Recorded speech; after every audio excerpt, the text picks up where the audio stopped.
Assalamualaikum warahmatullahi wabarakatuh. Di video kali ini saya akan membahas lagi seputar aplikasi pinjaman online.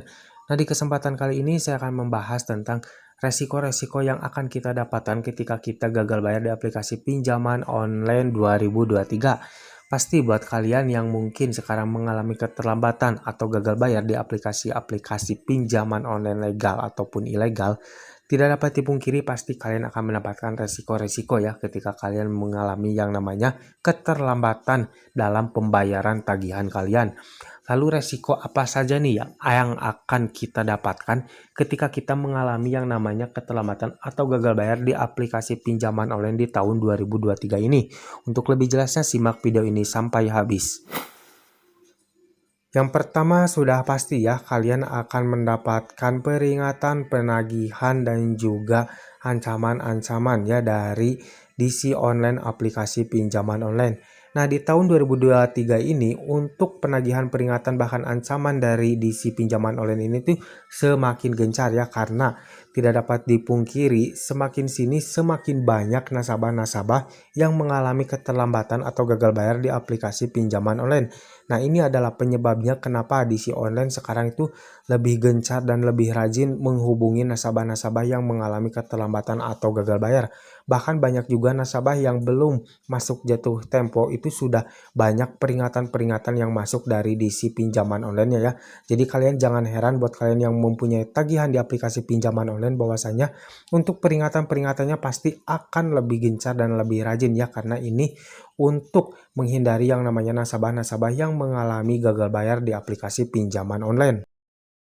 Selanjutnya adalah ancaman sebar data. Nah, tidak dapat dipungkiri nih, sekarang banyak nih dari aplikasi-aplikasi pinjaman online legal yang DC online-nya tuh mengancam kepada nasabahnya akan dilakukan sebar data atau akan menghubungi nomor-nomor di luar kontak darurat. Sudah cukup jelas ya bahwasanya untuk aplikasi pinjaman online legal itu tidak boleh yang namanya melakukan penyebaran data, bahkan untuk menghubungi nomor saja itu tidak boleh, hanya sebatas nomor kontak darurat saja. Di luar kontak darurat tidak boleh di si pinjaman online tersebut itu menghubungi atau mungkin mengingatkan tagihan kita ya.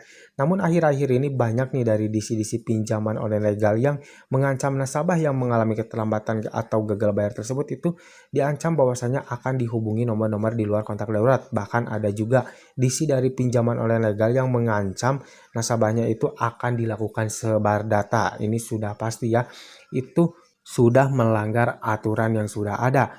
Namun biasanya nih ketika si nasabah tersebut itu mengalami keterlambatan atau gagal bayar di beberapa aplikasi ya. Kalau mungkin kalian mengalami keterlambatan atau gagal bayar di satu aplikasi pinjaman online legal, si DC tersebut itu pasti tidak akan berani mengancam seperti itu, karena pastinya si nasabah tersebut itu akan tahu bahwasannya ini ancaman dari DC online aplikasi si A misalkan ya, karena pastinya mereka juga takut bahwasannya kalau ketahuan nih DC dari aplikasi pinjaman online legal mengancam seperti itu, takutnya mungkin si nasabah tersebut itu melaporkan ya tindakan-tindakan dari DC tersebut, dan pastinya si DC tersebut itu akan mendapatkan sanksi ketika diketahui bahwasanya mereka tuh mengirimkan ancaman-ancaman yang berlebihan. Namun biasanya untuk ancaman-ancaman yang sering dikirimkan seperti itu kepada nasabah-nasabah yang memang mengalami keterlambatan atau gagal bayar di beberapa aplikasi pinjaman online ya. Jadi mereka itu mengirimkan ancaman-ancaman seperti itu tidak menyertakan dari aplikasi mana, dan biasanya ketika mereka ditanya ini dari aplikasi mana, pasti mereka tidak akan menjawab bahwasanya mereka itu dari aplikasi pinjaman online mana ya. Jadi tidak heran jikalau kalian mengalami keterlambatan di beberapa aplikasi pinjaman online legal dan mendapatkan ancaman-ancaman yang cukup barbar, ya pasti ya, karena mereka itu tahu bahwasanya kalian itu mengalami keterlambatan atau gagal bayar di banyak aplikasi, tidak hanya di satu aplikasi saja. Tapi jikalau kalian mengalami keterlambatan di satu aplikasi pinjaman online legal, pasti kalian tidak akan pernah mendapatkan ancaman-ancaman yang cukup barbar ya dari DC pinjaman online-nya. Jadi buat kalian yang mungkin mengalami keterlambatan atau gagal bayar di beberapa aplikasi, kalian jangan kaget bahwasanya kalian itu mendapatkan ancaman-ancaman yang cukup barbar ya, karena belum tentu juga ancaman-ancaman tersebut itu akan benar terjadi. Nah, yang selanjutnya adalah kunjungan debt collector lapangan. Nah, di tahun 2023 ini juga untuk kunjungan debt collector lapangan itu semakin gencar dan juga semakin rajin. Mungkin kalau di tahun-tahun sebelumnya untuk kunjungan debt collector lapangan itu biasanya datang ketika si nasabah tersebut itu mengalami keterlambatan atau gagal bayar dalam waktu 3 bulan ke atas, baru akan ada debt collector lapangan yang datang. Nah, biasanya dalam waktu 1-3 bulan itu hanya peringatan ataupun juga penagihan-penagihan melalui media komunikasi seperti pesan WhatsApp, telepon, bahkan juga SMS ya.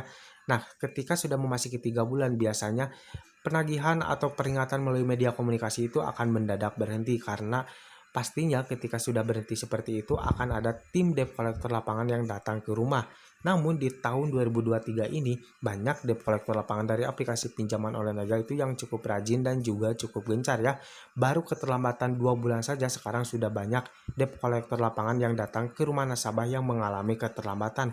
Bahkan ada juga salah satu aplikasi pinjaman online legal yang mana ketika nasabahnya mengalami keterlambatan baru 1 bulan saja itu sudah didatangi oleh debt collector lapangan. Banyak juga informasi yang masuk yang mengalami keterlambatan atau gagal bayar di aplikasi itu. Mereka itu baru mengalami keterlambatan 1 bulan tapi sudah didatangi oleh debt collector lapangan. Ini menandakan bahwasanya memang untuk di tahun 2023 ini untuk penagihan debt collector lapangannya itu lebih rajin dan juga lebih gencar dari tahun sebelum-sebelumnya. Jadi kalian jangan heran, kalian jangan takut ya bahwasannya untuk kunjungan debt collector lapangan di tahun 2023 ini tuh akan lebih rajin dan juga lebih rencar dan lebih gencar. Tapi kalian tidak perlu takut juga ya, ini berlaku hanya untuk aplikasi-aplikasi pinjaman online legal yang memang sudah ada debt collector lapangannya ya. Karena masih banyak juga aplikasi-aplikasi pinjaman online legal yang sampai saat ini tuh belum memiliki debt collector lapangan. Jadi kalian tidak perlu takut ya. Nah guys, inilah dia ya resiko-resiko ketika kita gagal bayar di aplikasi pinjaman online di tahun 2023. Untuk sisanya mungkin ya seperti biasa ya, kalian pasti masuk ke Slick OJK atau BI Checking, dan itu juga hanya di aplikasi-aplikasi tertentu saja ya, karena tidak semua aplikasi pinjaman online legal itu masuk ke Slick OJK atau BI Checking. Dan mungkin juga yang pasti itu kalian akan dikenakan yang namanya denda keterlambatan ya, mau itu di aplikasi pinjaman online legal ataupun ilegal. Sudah pasti ketika kita melebihi jatuh tempo atau mengalami keterlambatan, pastinya kita akan dikenakan yang namanya denda keterlambatan. Namun yang membedakan di aplikasi pinjaman online legal, denda keterlambatan akan berhenti di nilai 100% dari total tagihan kita ya. Namun kalau untuk di aplikasi pinjaman online ilegal, denda keterlambatan tidak akan pernah berhenti sejauh kita belum melunasi tagihan kita. Tentunya untuk denda keterlambatan itu akan terus bertambah setiap harinya. Jadi kalian hindari yang namanya aplikasi pinjaman online ilegal ya, karena memang untuk aplikasi pinjaman online ilegal itu sangat berbahaya ya. Tidak hanya itu saja, aplikasi pinjaman online ilegal juga berbahaya untuk keamanan data kalian. Oke, mungkin sampai di sini dulu video dari saya kali ini. Semoga video ini bermanfaat buat kalian. Jangan lupa like dan juga share ke teman-teman kalian. Dan tetap dukung channel ini agar semakin berkembang dengan cara klik subscribe di bawah. Sampai jumpa di video selanjutnya. Assalamualaikum warahmatullahi wabarakatuh.